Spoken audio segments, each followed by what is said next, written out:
Hello everyone, let's understand the only two ways of defining types into Typescript. So the first way is the explicit mode, which is more readable and easier to understand. So in this case, we're going to define a variable called first name, and we are going to assign the type string. And the value will be something like John, while in here we're gonna call an implicit variable, and because implicit variable is implicating the value as the type, we just need to give the value as a string in Carl Robertson, and it will already automatically assign type string to our last name variable. So some pros and cons. So we'll start saying the pros is that it's easy to understand if there's a good naming and a good wording. So let's say in an implicit, right, I have something like let is disabled. I already know that's Boolean, right? Like it's pretty much infer into the name of my variable and what I should expect from it. So that's a pro, a good thing about it. Also, sometimes if you have a good naming, it will be easier to understand as well, less verbose. But some drawbacks is when you have like things calling pretty much Axios, or you're calling an API and you have something like this, data equals to fetch data. That's a nightmare. That's a nightmare because pretty much you don't know what's coming in, and because you don't know what is coming, could be anything, and that's very hard to debug, but also even harder to know what kind of variables you should be expecting from that.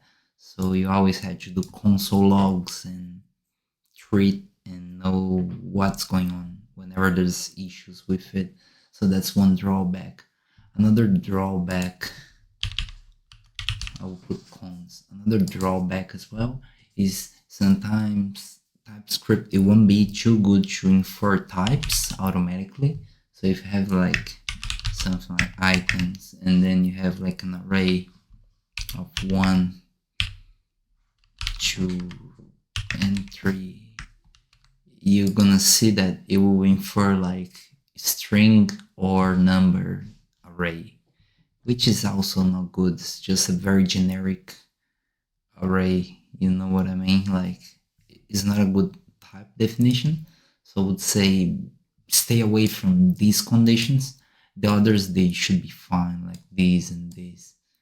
But the pros of explicit type is pretty much if you try to redefine like first name, you won't miss it because it's already saying that, look, first name is of type string, so there's no way you can. And even though if you go back all the way to where the definition is, you're gonna see is type string.